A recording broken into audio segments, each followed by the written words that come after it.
আসসালামু আলাইকুম। ফ্রান্স স্পেনের ম্যাচ দেখার পরে আমার বলার মতো তেমন কিছু নেই। তবে এই ম্যাচে অনেক ঘটনা আছে যেটা নিয়ে কথা বলার মতো জায়গা আপনি খুঁজে পাবেন। আমার বলার মতো না থাকার কারণ আপনি এতক্ষণে বুঝে গেছেন। আমি অনেকটাই আশাহত। ফ্রান্স এই বিশ্বকাপ শুরু করেছিল যেভাবে, নকআউট পর্বগুলো যেভাবে শুরু করেছিল, সেই তুলনায় আজকের ম্যাচটা মানে কি বলবো, একদমই আহ, মানে সেই বিশাল একটা ঢেউয়ের মধ্যে নৌকা ছেড়ে দিলে যেরকম দুলতে থাকে ফ্রান্স দলটাকে, আজকে আমি ঠিক সেভাবেই খুঁজে পেয়েছি। তবে স্পেন, আপনি যতটুকু আশা করেছিলেন তার থেকে অনেক অনেক অনেক বেটার ম্যাচ উপহার দিয়েছে আপনাকে, এটা আপনাকে মানতে হবে। স্পেন ছোট ছোট পাস খেলে অ্যাটাক বিল্ড আপ তৈরি করে, সেখান থেকে ব্যাক পাসে আসে এবং সেই ব্যাক পাস থেকে আবার তারা বল নিয়ে যাওয়ার চেষ্টা করে। আজকে ব্যাকপাস তারা কম খেলেছে, তারা বল দখলে রেখে অ্যাটাক তৈরি করেছে, সেখান থেকে গোল পেয়েছে। আপনি যদি পুরো ম্যাচে লামিন ইয়ামালকে দেখেন, আপনি লামিন ইয়ামালকে পুরো ম্যাচে খুব বেশি দেখেননি।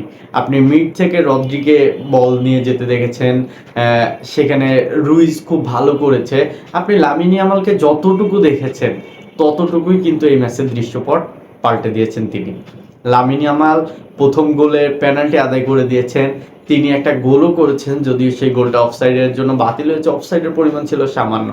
আমার কাছে সবকিছু মিলিয়ে লামিন ইয়ামাল এই মুহূর্তে সেরাদের সেরা।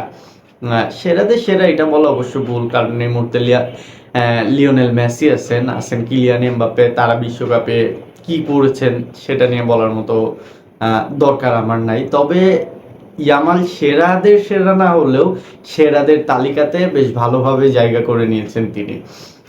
এই ম্যাচটাতে আপনি ফ্রান্সকে নিয়ে বলার মতো কোনো কিছু খুঁজে পাবেন না, কারণ তারা আপনাকে, ওই যে বললাম, যে আশাটা আপনি তাদের কাছে করেছিলেন তারা প্রথমে আপনাকে সেই আশাটা নষ্ট করে দিয়েছে।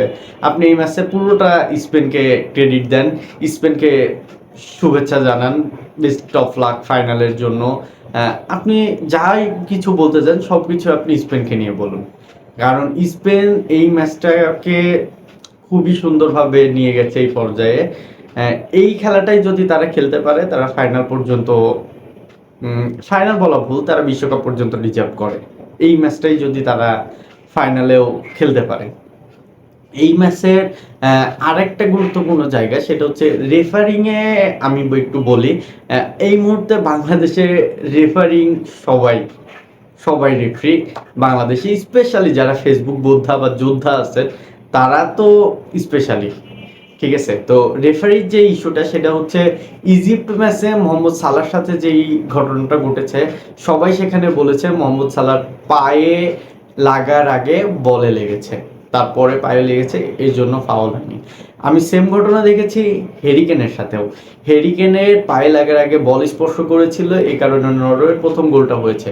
তবে আজকে ম্যাচের 10 মিনিটের মাথায় র্যাবিওর যেটার জন্য হলুদ কার্ড দেখলেন, সেটাও কিন্তু একই ঘটনা। সেখানে আমি আগে দেখেছি বল, তারপরে দেখেছি পা।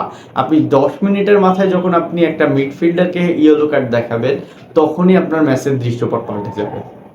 এইটার সাথে আপনি কতটুকু একমত জানি না, তবে আমি এই জিনিসটায় পুরোপুরি বিশ্বাস করি যে ওই 10 মিনিটের মাথায় ইয়েলো কার্ডেই আপনার গেমটা অনেক কিছু পরিবর্তন করে দিবে। তবে এই জিনিসগুলো আপনাকে দিন শেষে মেনে নিতে হবে।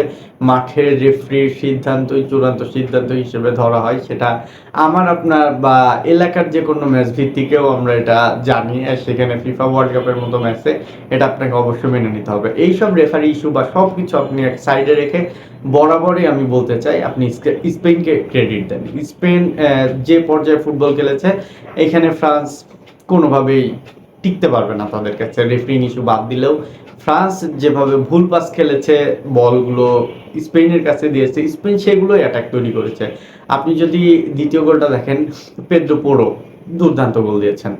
মানে তাকে যে সুযোগটা তৈরি করে দেওয়া হয়েছে সেই সুযোগটাই তিনি কাজে লাগিয়েছেন, সে কোনো ম্যাচ বিহেভিয়ার করেনি। আর সবশেষে আপনাকে একজনের নাম বলতেই হয়, উনাই সিমন।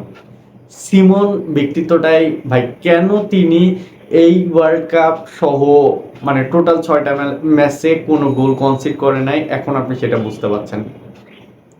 উনাই সিমন প্রত্যেকটা সময় জানেন এমবাপ্পে থ্রু বল নিবে, সেজন্য সিমন আগে দাঁড়িয়েছেন এবং এই আগে দাঁড়ানোর জন্য এমবাপ্পে বলেন বা দেমবেলে বলেন কোনো বল পায়নি। ফ্রান্স তো ঠিক মতো এই কারণে পোস্টেও শুট করতে পারেনি। ফ্রান্স প্রথম হাফে পর্যন্ত কোনো শুট অন টার্গেট করতে পারেনি। এই সব কিছু মিলায় ভাই উনাই সিমন বলেন বা রদ্রি বলেন, লামিন ইয়ামাল, তারা ফাইনালটা ডিজার্ভ করে এবং তারা ফাইনালে এসেছে। আমি বিশ্বাস করি তারা ফাইনালটা দুর্দান্ত হিসাবে আমাদের উপহার দেবেন। ফ্রান্স এখন তৃতীয় নির্ধারণী ম্যাচের জন্য প্রস্তুত হোক, আর স্পেন ফাইনালের জন্য প্রস্তুত হোক। ধন্যবাদ।